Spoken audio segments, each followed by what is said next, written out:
What a win tonight, you guys. Welcome to the Yankees on Deck podcast. I'm your host, Matt Cunningham. What a freaking win. My goodness, that was the most fun I've had watching a Yankees game in probably at least 2.5 months.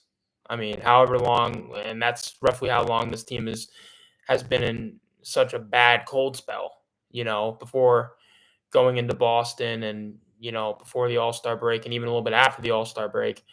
I mean, the Yankees, the bats came out tonight. They were the Bronx Bombers tonight in Philly. And that was so much fun because the Phillies, like we've said, best team in baseball. They have the best record in baseball. And for the Yankees to come out and do what they did against no other guy in Zach Wheeler. Zach Wheeler, the Phillies pitcher, ace for them. He's a bulldog. You pull up his stats here. Coming into this game, he was 10-5 with a 2.7 ERA in 21 games, 128 innings pitched. He's a guy's a workhorse. 139 strikeouts. The Yankees absolutely were pounding him. He went 5 innings pitched, gave up 7 hits, 7 earned runs. Did have 3 walks and 6 strikeouts. The Yankees hit 3 home runs off him. Excuse me. 3 home runs, and the Yankees got to work early. Top of the first, Aaron Judge hits a home run to get the Yankees on the board, 1-0. 105 miles an hour off the bat, 406 feet. Judge would hit another home run later in the game, and we'll get to that. And how ridiculous Aaron Judge is. We're going to talk about all that. Top of the second, the new guy, Jazz Chisholm Jr., he hits a home run of his own, a solo shot as well. To the opposite field, though. It was to left field. He got it out. It was 99 miles an hour off the bat, 348 feet to left field.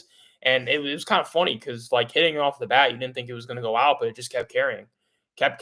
And Jazz Chisholm, another guy who in this lineup tonight had 2 home runs. Sorry, I keep clearing my throat.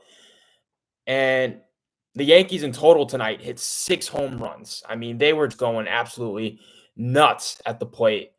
And then Ben Rice, in later that inning, top of the second, actually the very next 2 batters later, he hits a home run of his own to make it 3-0. And I'm just sitting there watching this game, you guys, and I'm thinking, oh man, I wish we had some runners on base. Not thinking we would end up scoring 11 more runs tonight, but absolutely unreal. This offense we needed a game like this. I mean, with how this team's been rolling lately prior to the Boston series and look, losing that heartbreaker in the first game of that Boston series. I mean, we needed this, and the struggles and all this crap been going on with the team. The trade deadline is tomorrow, I think around 6:00. And so the Yankees, their only move so far has been Jazz Chisholm Jr.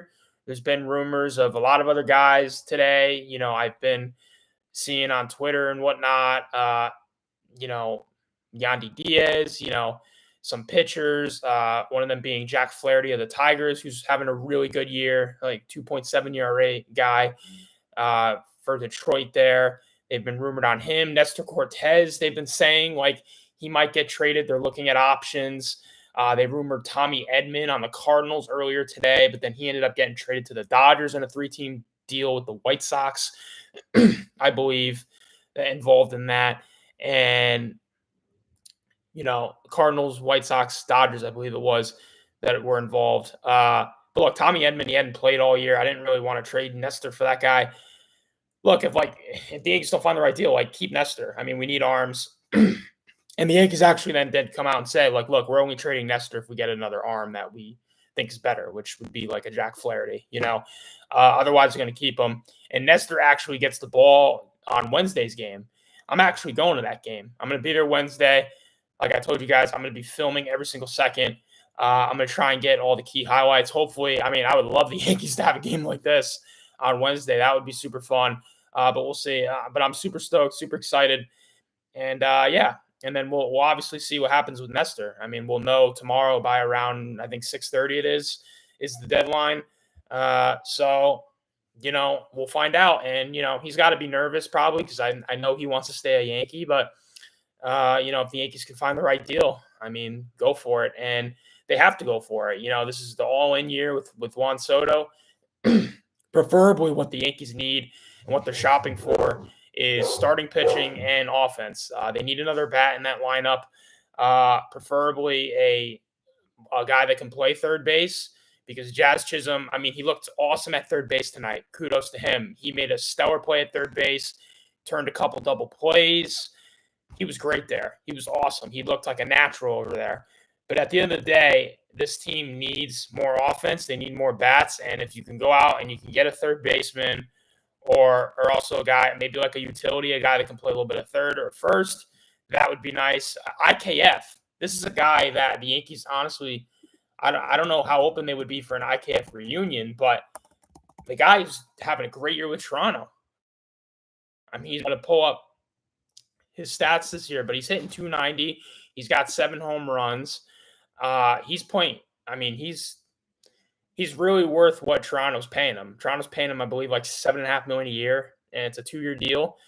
14. I think it's like 14, 15 million. He's making like about 7 a year, which that's a darn good deal for Toronto when they signed him. And this guy can play over the infield. And the problem is, well, the Blue Jays, they're playing him at third base primarily.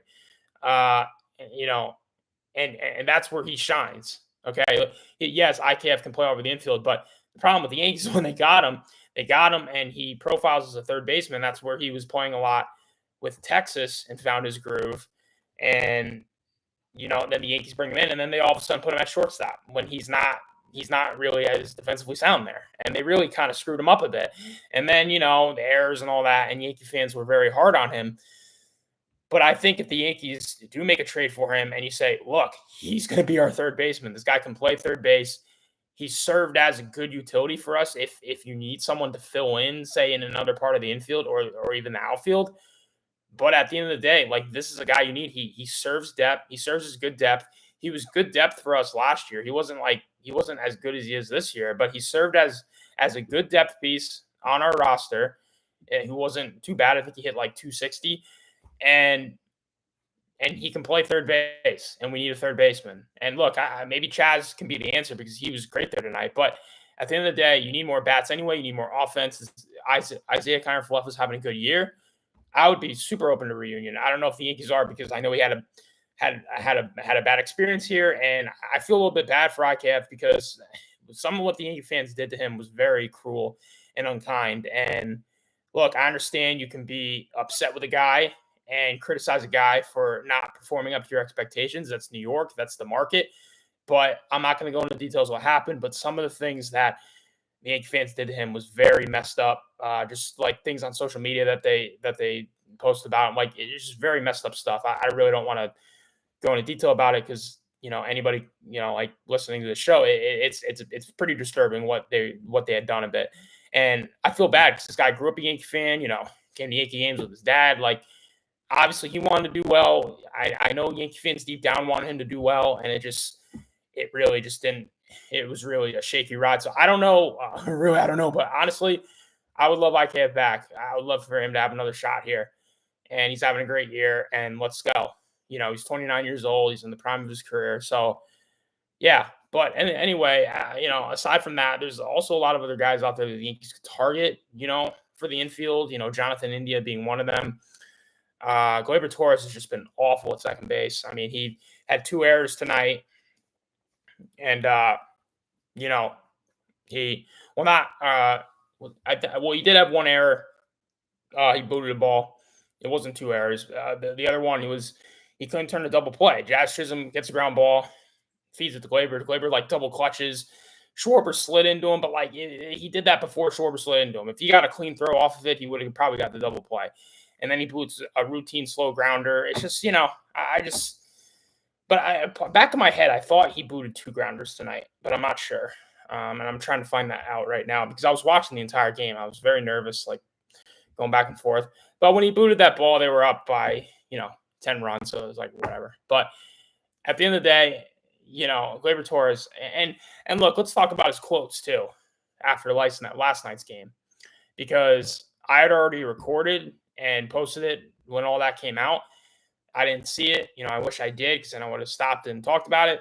So basically, after last night's game, Gleyber Torres said, when asked about moving to third base, he said, I'm a second baseman. That's what he said. His exact words were, I'm a second baseman. And, you know, and he's like, I play second base. And it's like, great, you play second base. But you know what? You do what's best for the team. It's not all about you.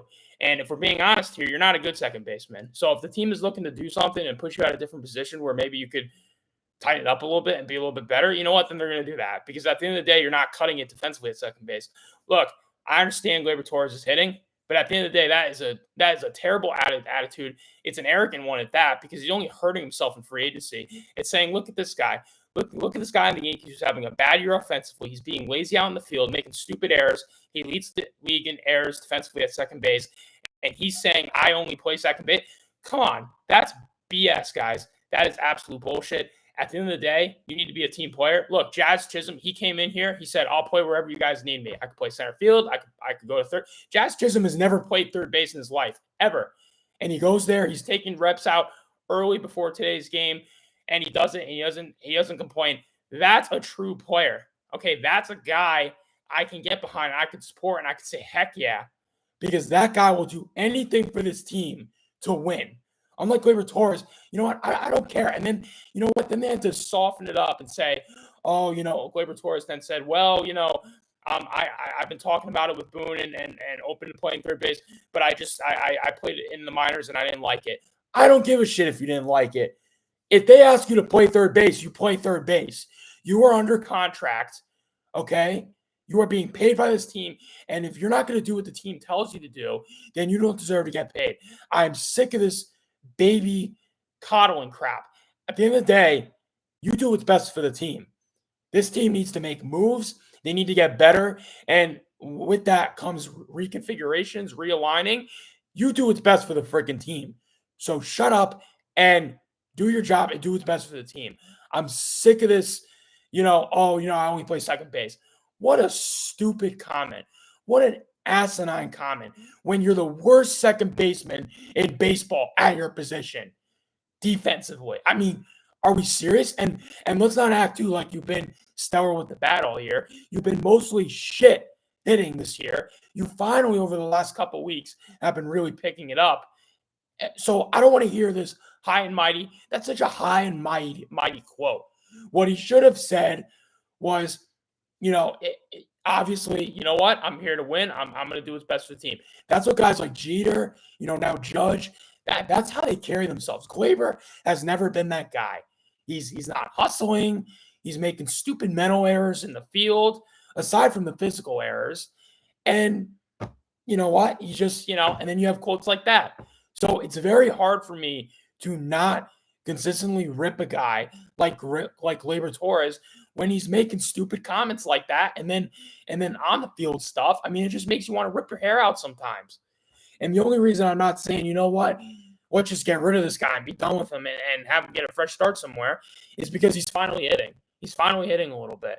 So let's see where it goes. Hopefully he can continue to hit and, be a presence in this lineup. He had a huge hit in the Boston game that won us one of those games. I mean, let's see where it ends up. He's hitting 300 over his last 7 games, hitting 316 over the last 15. All right, so the only reason I'm saying pump the brakes, don't trade this guy is because he's finally starting to hit, and I want to see where it goes. I understand he's a free agent at the end of the year. Everybody's saying get rid of Gleyber. I understand your frustrations with him and what he does and just the stupid mental stuff. Top upon, the defense and what he said the last few days. I understand that. But at the end of the day, the guy's hitting, and we desperately need hitters in this lineup.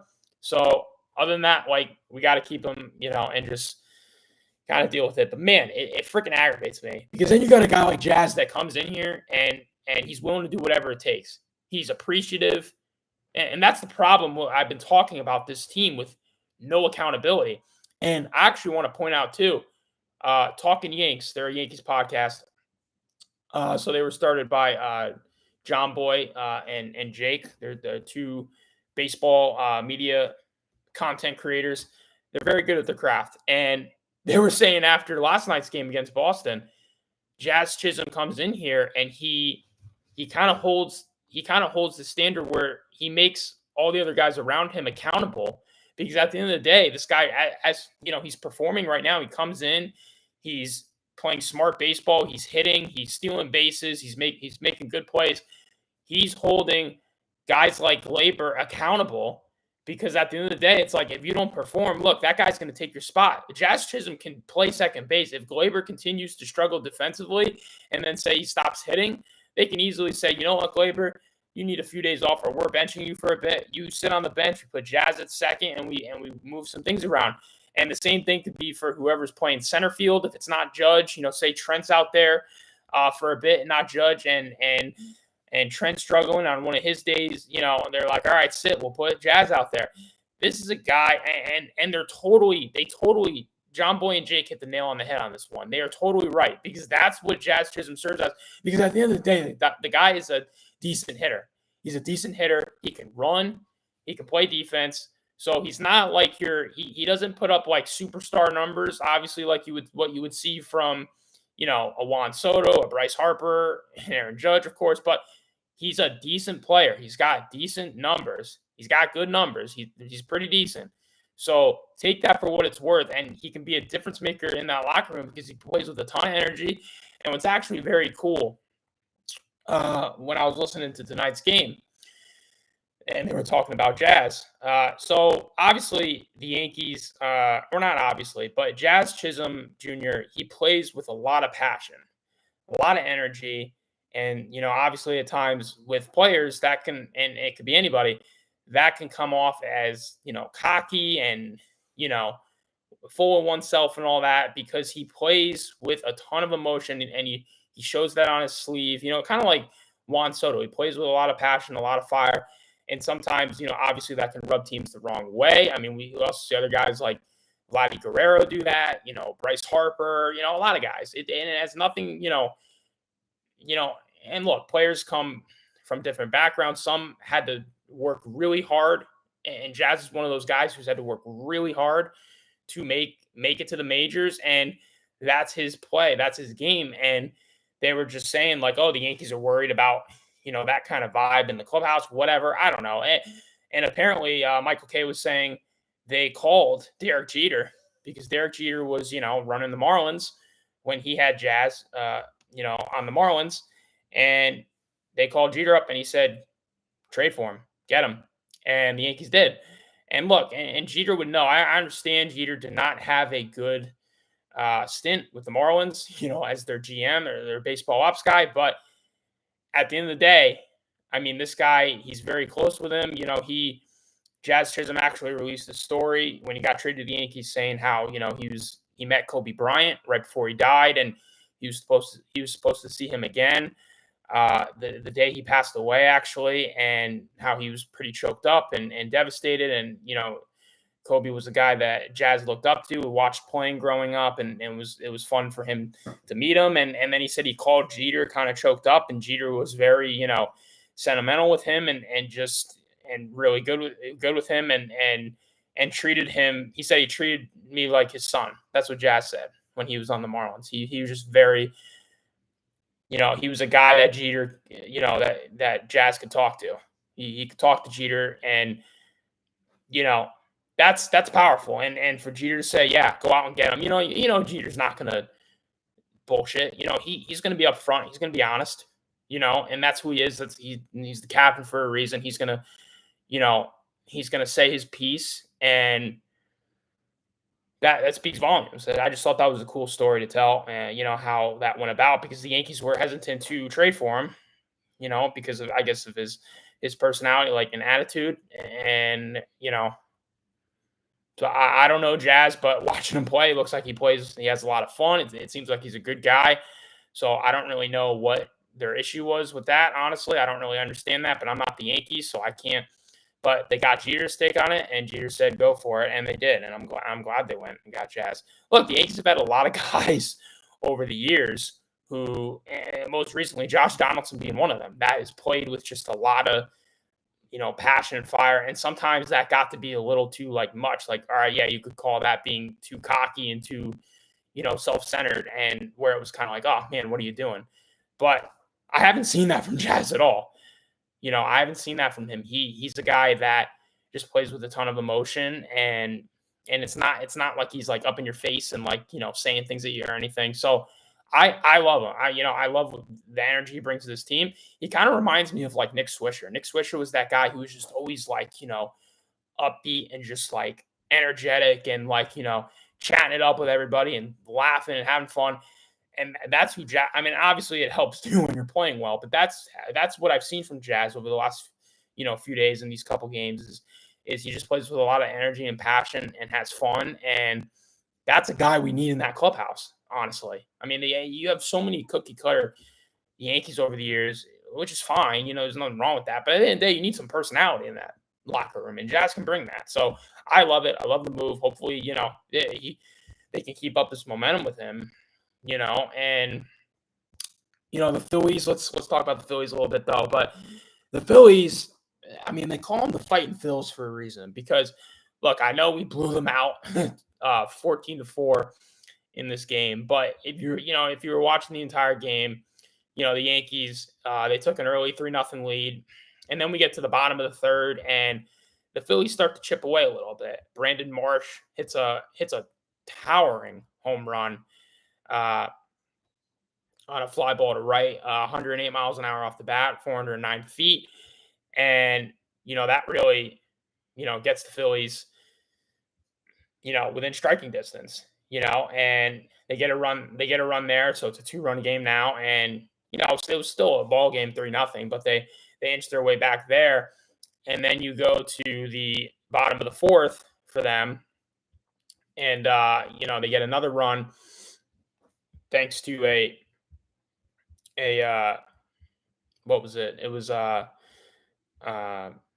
no, Brandon Marsh hit the home run to make it 3-2. But how did they get? I forget how did they get? Oh yeah, Trey Turner. Oh yeah, it was Trey Turner hitting to a force out. But I think was that the ball that they couldn't turn a double play on? I think that might have been the ball that they couldn't turn a double play on. Either way, yeah, they get a run there, and then Brandon Marsh hits the home run, and so it's like the Phillies are like chipping away. I'm watching this game like, oh shit, and it's like it's now getting to like every inning they're getting like runners in scoring position, and they're just chipping away, having long at bats, and then it's 3-2. It's 3-2 there, and then the Yankees really blow it open. Juan Soto hits a 2-run double down the right field line to make it 5-2. Then Austin Wells later that inning hits a double of his own to right center. That I thought that ball was gone. I mean, that ball barely missed being a home run off the top of the wall in right center.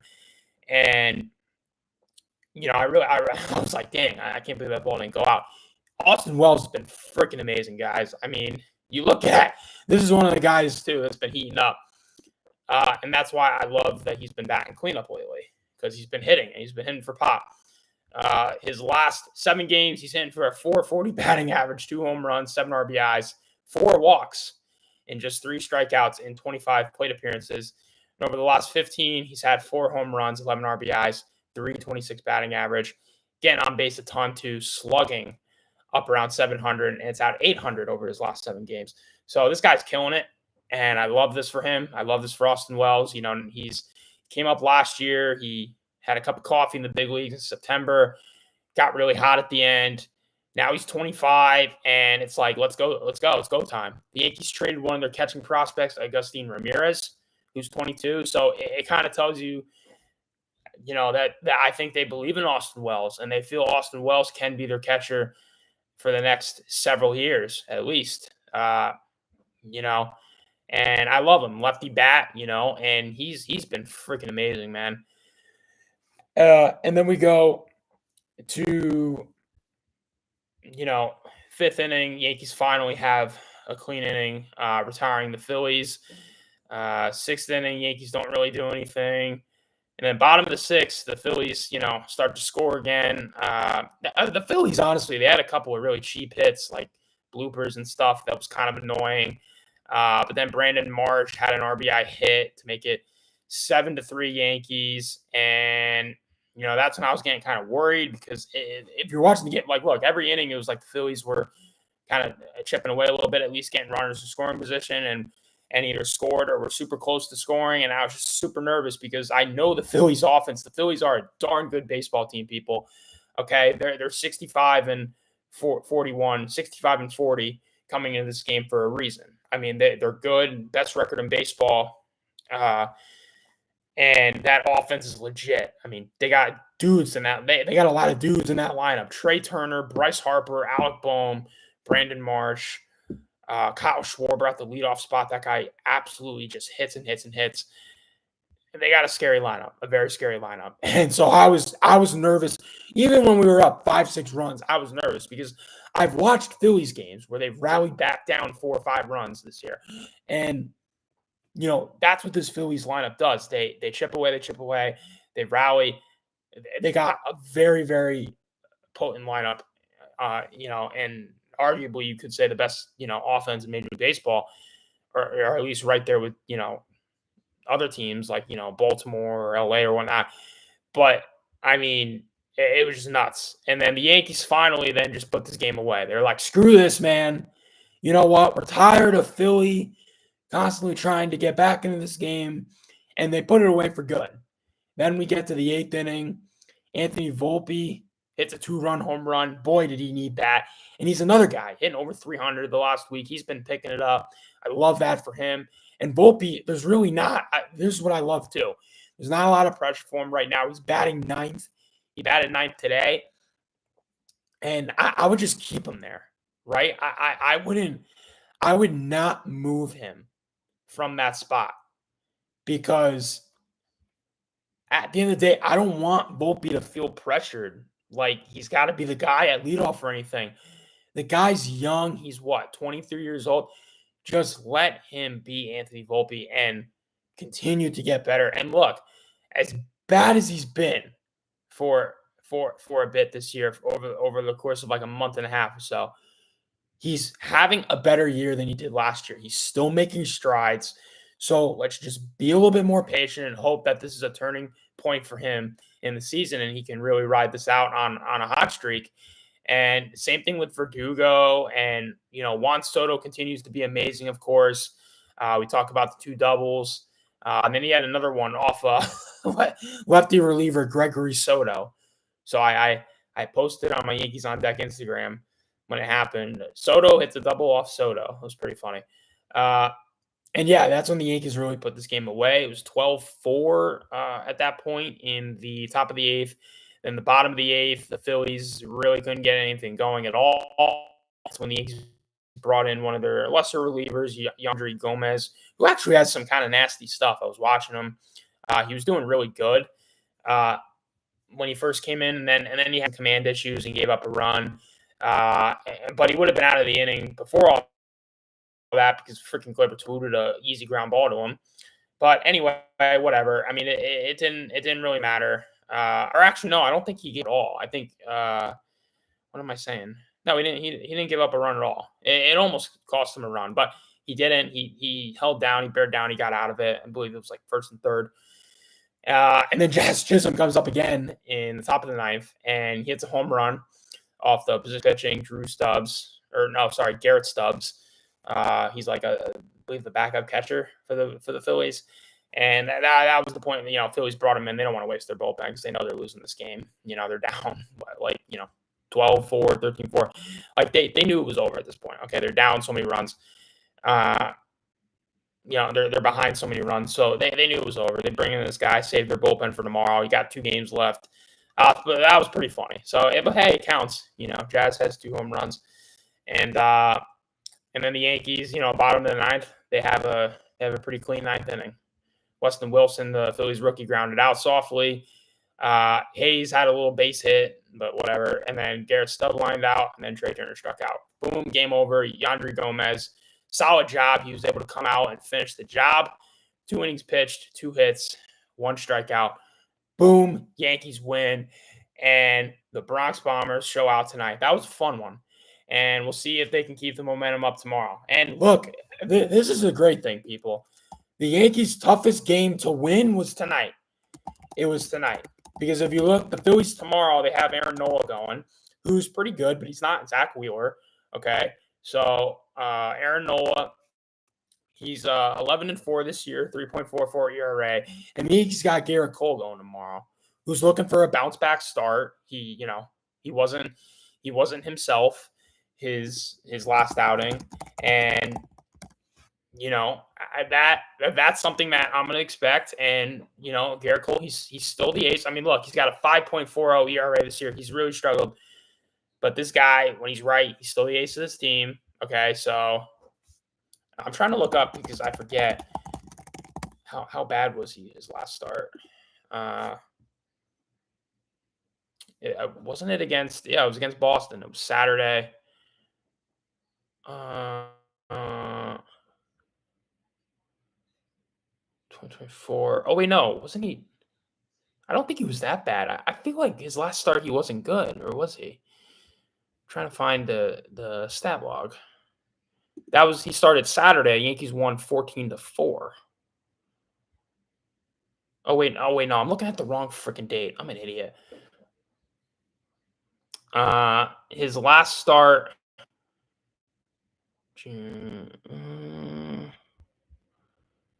That's really weird. I can't find his last. Let me just go to MLB.com. This is so weird. I just have a terrible memory. But I know his last start, he wasn't good. Oh, yeah, it was against the Mets. I'm a freaking idiot. How can I not remember that? The Mets absolutely crushed him. We talked about that. The Subway Series sweep. He went 5 2/3 innings pitched, gave up 8 hits, 6 earned runs. That was awful. Tyrod Taylor, the number 9 hitter, was hitting him around like crazy. Yeah, it was awful.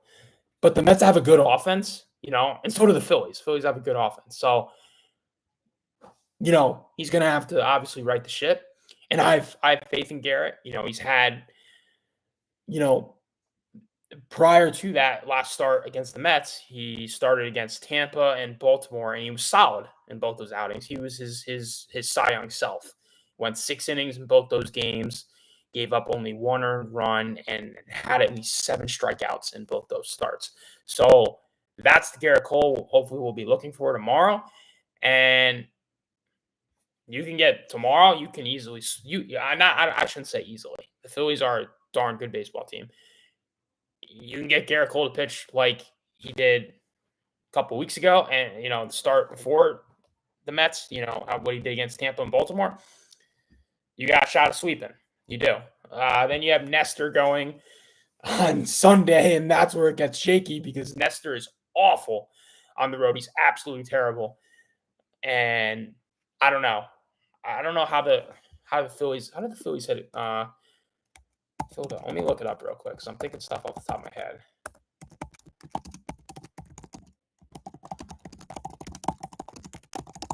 How are the Phillies' numbers against left-handed pitchers?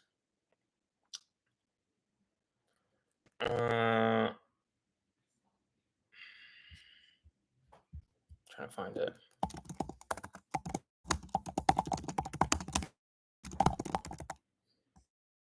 Give me 1 sec.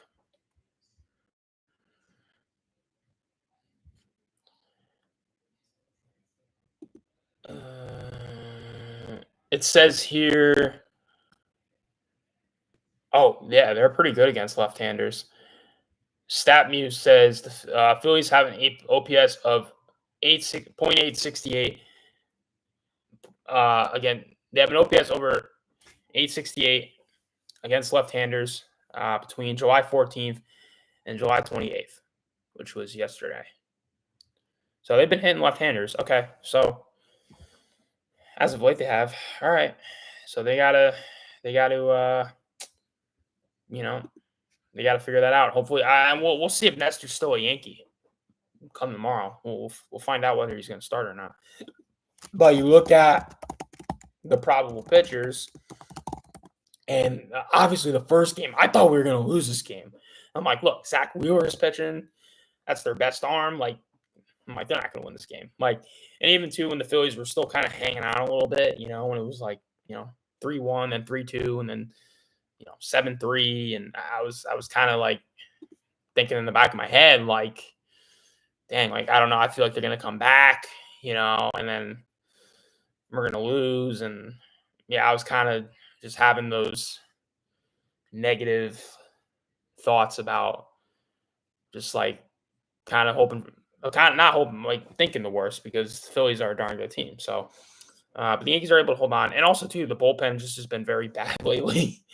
Uh, so that too was in the back of my mind, just very concerning. And they also too they didn't have a whole ton of guys to go to tonight. They went to Michael Tonkin. That was for an inning and two thirds. Clay Holmes they couldn't use because Yankees booth said he pitched either I think it was Saturday, so they didn't want to use him today.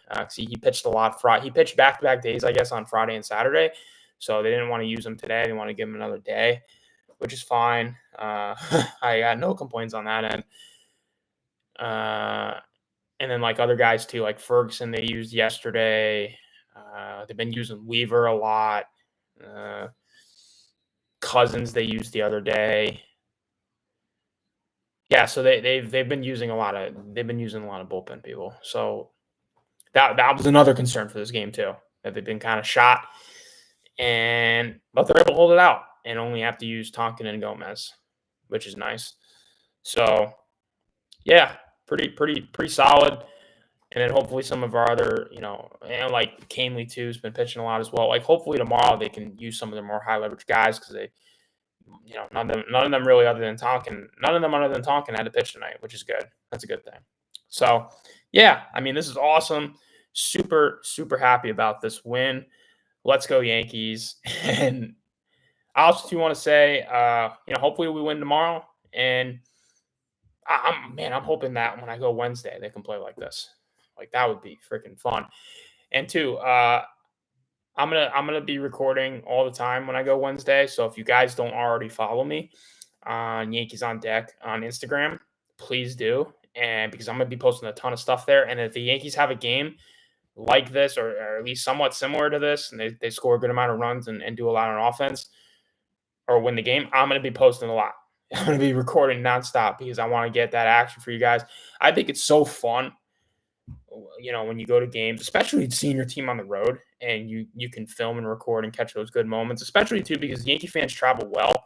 I mean, you were watching tonight's game, and after the rout, when it was 14-4, you could hear the Yankee chants, and even before then too, when the Yankees were up like 5-6 runs, you could hear the Yankee chants. Philly fans are starting to head for the exits, and Yankee fans just really they travel well, guys. They travel well. They're passionate, and we saw that in Fenway too. They were doing the Yankees chants, after that series win and those two great games. And you love it, man. You love it. Hopefully this is a turning point for this team and we can get some players tomorrow before the trade deadline and we can just roll, man, and go all in. Ride or die right now with this team, man.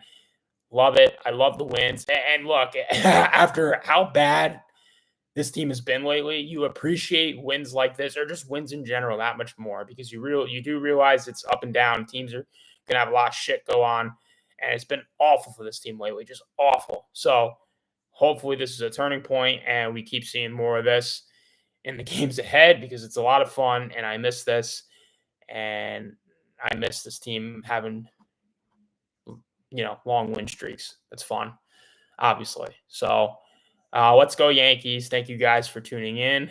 And I will see you all tomorrow. And then I'm going to have a series recap on Wednesday when I get back from the game. So it'll probably be some point late that evening, but I'll have that out for you guys. And also a ton of content from the day at the game and just highlights, all that stuff. But I'm going to do it. I'm not going to post like game highlights like what you see on TV. It's going to be in person, in game. Like if you're going to see a highlight, someone hit a home run or an RBI hit or whatever, like it's going to be like in the moment live. Like I'm going to record it and you're going to see the stadium and it's going to be from the stadium. It's not going to be like, TV highlights. So be prepared for that. It's going to be sick. And thank you guys for tuning in. Appreciate all of you. Have a great rest of your night. Let's go Yankees.